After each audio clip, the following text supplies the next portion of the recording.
we have a couple of resolutions, Mr. Chairman. Have several students and staff members to recognize, and then our new slash old, I guess, HCS Better Together Award.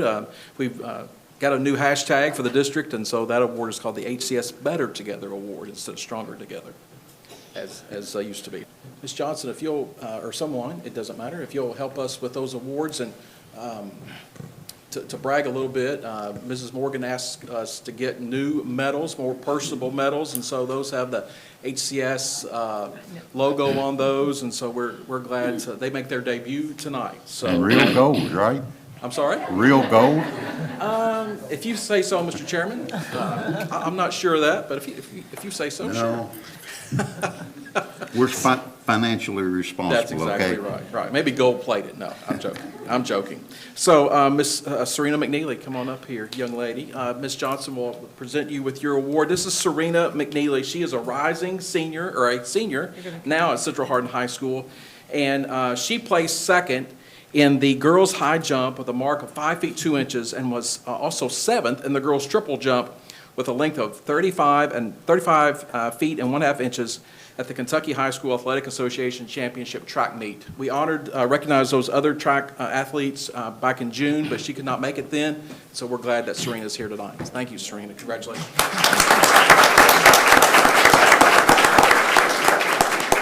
John, do you mind to ask the parents? Yes. Parents and grandparents, proud grandparents are here tonight too, so congratulations to you guys. Yes. All right, Brianna Blankenship, are you here, Brianna? No?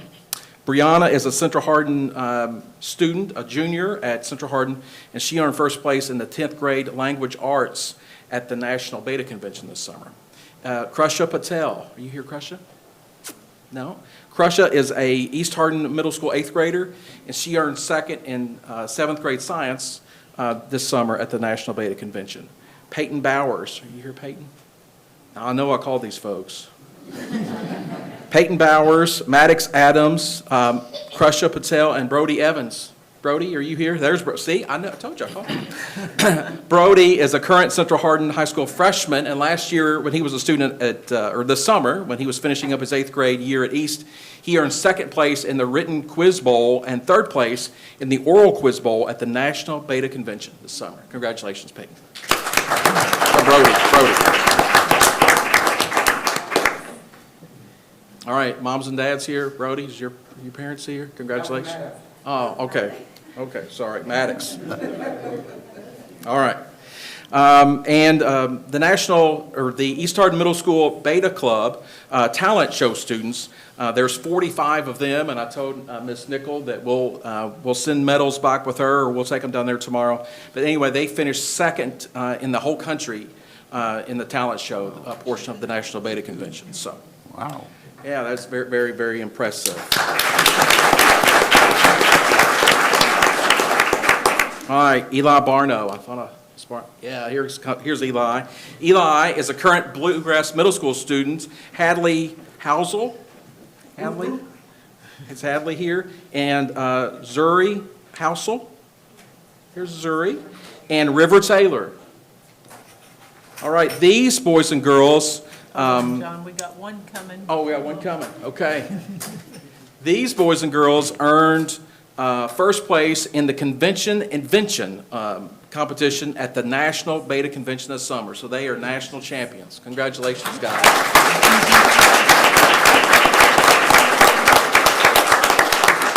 They were representing Heartland Elementary, and moms and dads, are you all here? Wave and stand up and be proud. Congratulations.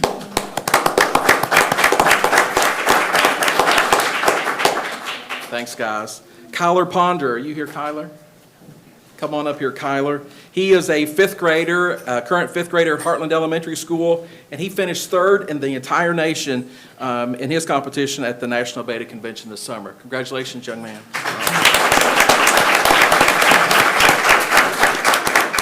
Moms and dads, you all here? Congratulations. Thank you all.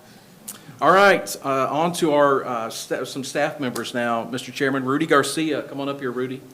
Rudy Garcia is the student sports specialist here in our district, and he has earned the 2022 Kentucky School Social Worker of the Year Award from the Kentucky Association of School Social Work. Very well-deserved honor.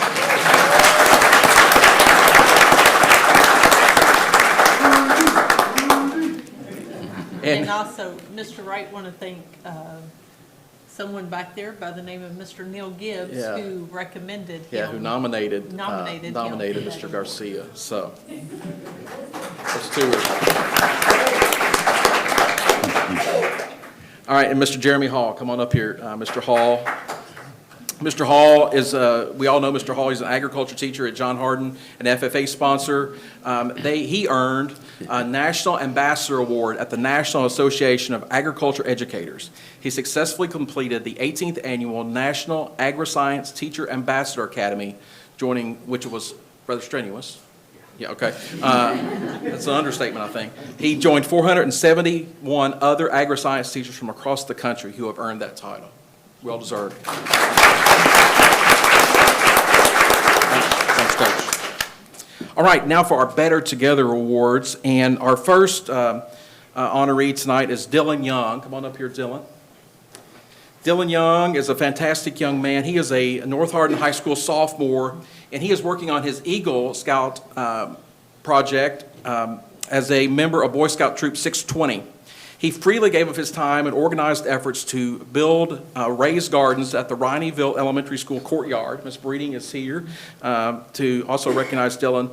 But these gardens will enhance learning opportunities for Rineyville students. And Dylan enlisted the help of others, but he certainly led that project to the completion of those raised beds. Congratulations, young man. Good job.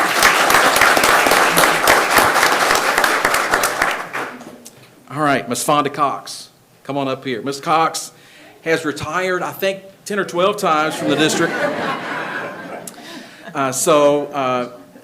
She retired from Hardin County Schools several years ago officially when she was an assistant principal at John Hardin High School. But since her retirement, there hasn't been 1 year, we don't think, that she hasn't come back to assist the students in our district in some form or fashion. That's why she's getting this award tonight. Ms. Cox taught math when she was a teacher, and those skills will help her this year when she serves as the Project Lead the Way engineering teacher at John Hardin High School.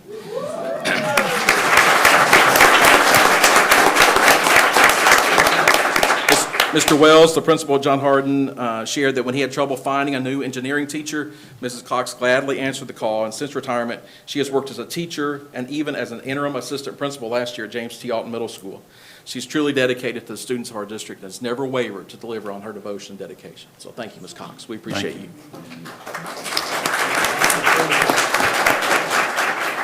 And our last honoree, we're recognizing Hope Collaborative, but Micah Johnson is here. I thought I saw Micah. Micah is well-known in our community and does such a tremendous job for students, but Hope Collaborative describes itself on its website as a trauma-sensitive community development organization striving to bring wholeness, unity, and healing to our community. But it's also a true friend of Hardin County Schools. Hope Collaborative has gathered more than 30 volunteers to create mentors for students across this district who could benefit from that type of relationship. Hope Collaborative works with the HCS Family Resource and Youth Service Center coordinators at each school to identify students and help them cultivate relationships with mentors who become strong friends with that student. Their passion for helping students has been relentless, and schools have seen a remarkable difference in students who work with Hope Collaborative. We appreciate you, Micah. Thank you. Thank you. And Mr. Chairman, Hope Collaborative has a tremendous amount of volunteers and quality volunteers to help mentor our students. Our students are in good hands when they're with those Hope Collaborative mentors, and Ms. Johnson or Ms. Morgan will echo that. So, thank you. Thank you, John. Great things happening in Hardin County Schools. We've got great students, great educators, and parents. Just, we love it. Thank you. Yes, sir. Yes, sir. Okay. Focus on academics. Chairman Wise, kind of will be presenting tonight. Okay. You sharing your duties tonight, right? Good. Good evening. Tonight, our focus on academics highlights the work of a couple of our interventionists in our district. As you know, the pandemic presented several challenges to us during it and as we came out of the pandemic, and one of those challenges was unfinished learning. And so I just want to thank Ms. Morgan and the board for supporting the idea of these interventionists and support staff in our schools. Each of our schools has at least 2 of those. And tonight I have with me North Hardin High School's interventionists, Sheila Wilkinson and Lydia Insco, and I want them to kind of share with you their process and plan and the growth that they saw. They made a huge impact. Each school developed their own plans. They may do it differently, but we saw tremendous growth across Hardin County schools last year because of the work of our interventionists. So without further ado, I'm going to introduce Lydia Insco and Sheila Wilkinson from North Hardin High School. Okay, thank you. Good evening, and thank you for having us here tonight. I'm Lydia Insco Grady. I'm the reading interventionist at North Hardin. I'm Sheila Wilkinson, retired teacher, and I'm the math interventionist at North Hardin. She's another one we continue to drag back. But we saw, at North Hardin, we saw an interesting need. Part of the job of the interventionist, as you can see from the document we gave you, is to work with our MTSS students, which are our multi-tiered system of support students who demonstrate that they are at least 3 grade levels below where they should be in their learning. But we also saw a huge number of what we call lovingly the bubble kids. And those are the kids that are in about a 10-point range of meeting benchmark on state assessments, ACT, CERT, iReady, those kinds of things. They're right in that bubble, and they're the kids that so often are overlooked. We reach the high kids, we pull up the low kids, and many times those middle bubble kids are ignored. So Sheila and I decided that's where we were going to focus our attention for our remainder of our time in intervention, and began to pull those students each trimester. We pulled a different group. We started with our seniors in T1. We needed to get them college ready before, senioritis hit. We pulled our juniors in T2 and our sophomores in T3. And we had the luxury of having another interventionist in our school who worked with our freshmen. The first trimester of last year, we decided to focus on the seniors because most of them had taken the ACT in March, which is our school-wide, statewide ACT. And many of them had not met benchmark, and we felt like we needed to intervene there. Like she said, the first trimester before they get senioritis and don't want to do anything. So that's what we did. We actually prepared them for the Coyote assessment, and we had a growth of 50%. We worked with them for 9 weeks, and a total of 130 students, and we had a 50% improvement in meeting benchmark.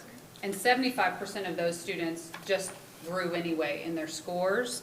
And we had an enormous number beyond this that went on to take the ACT again after our work who had hit their benchmark. So even though we didn't include that in here, they were part of our success. Our juniors, and you'll notice we also put the length of time, and we felt that that was important, that we had these little nuggets of time. We only had 9 weeks in T1 to work with our seniors. We had 10 weeks with our juniors, and we only had 5 weeks before our sophomores were going to be assessed again with CERT. And we feel like that additional time proves the value of the program. With our juniors, we saw 40% of the students we worked with hit benchmark, and 79% of them showed growth in 10 weeks. That's pretty powerful. If you can imagine if we would have been able to do that for the whole year, the impact we could have had. And we worked with 137 students that trimester. And then the third trimester, we decided to focus on our sophomores because they had only at that point taken the CERT test, which is a pre-ACT. And we knew that, this coming year, they would be those juniors that take the ACT in March. So we wanted to prepare them for what it was going to look like and what those assessments, that somebody really is taking notice. Because I think what we've discovered in our work is that a lot of students think, oh, these tests don't matter, nobody's going to look at it. And just the fact that we were calling them and saying, well, you didn't do real well on this, and we get the answer of, well, I didn't really try. Okay, well, here we are, So we felt like working with those sophomores would give them the incentive, oh, okay, somebody is looking, and next year I want to do my best. And they did. And so we decided that we needed to have small chunks of time, so 30 minutes, and we used skill-specific strategies. So one skill at a time. One skill for 30 minutes, and we changed every week. And the students told us how much they loved those nuggets. I was an English teacher for 18 years, and I did buku ACT prep. And this last year has completely changed my thinking on how to do test preparation. And if I were to return to the classroom, I would completely rethink the way that I do it. Was that profound, and being able to see the growth in our students immediately. We worked in small groups, 5 at a time at a table, and I mean, it was old-fashioned paper pencil work. It was us sitting at a table. They couldn't hide because they were right in front of us there. We used an enormous amount of data to pick out those weak areas so we could target those areas. And we managed to provide services for 404 students over the course of the year, just between the two of us. So we know ESSER funding is leaving, and eventually so will these jobs, but we just wanted you to know how important it was. You can see our MTSS intervention numbers too, even though there were only 25, because those numbers get smaller as you go into the high school. 75% reading improvement, 70% math improvement, but 71% of the students that we worked with had improvements in their grades and earned more credits. And the name of the game at high school is earning those credits. So, and we had 4 that we referred for SPED, at the end of the process, but we felt really proud of the relationships that we built with students. We were their cheerleaders. We were their cheerleaders on ACT Insert Day. They would come in for a pep talk before we sent them out. And we're just really proud of the work, and thank you for the opportunity to share with you. One thing that I want to mention is the faculty at North Hardin was absolutely phenomenal in embracing this program. They never gave us pushback. And even the students were so appreciative of the extra help they were getting. And we were pulling these kids from their elective classes, which most of you probably know those elective classes are their favorites. Yeah. They're the ones they don't want to miss. And so we tried to be very, very intentional about honoring their time. The time you're with us, we're going to work, and then we're sending you back, because we wanted buy-in from the students and the faculty, and we definitely had that, and the support was just phenomenal. Okay. You know, I really appreciate what y'all have done. When the presenter is excited like you all are, I know you've done well. And we really appreciate that. The students, the last 2 years, it's been hard on them. It's been hard on the families, everyone, and that is what we needed. So we really appreciate it. Thank you. Thank you. guys.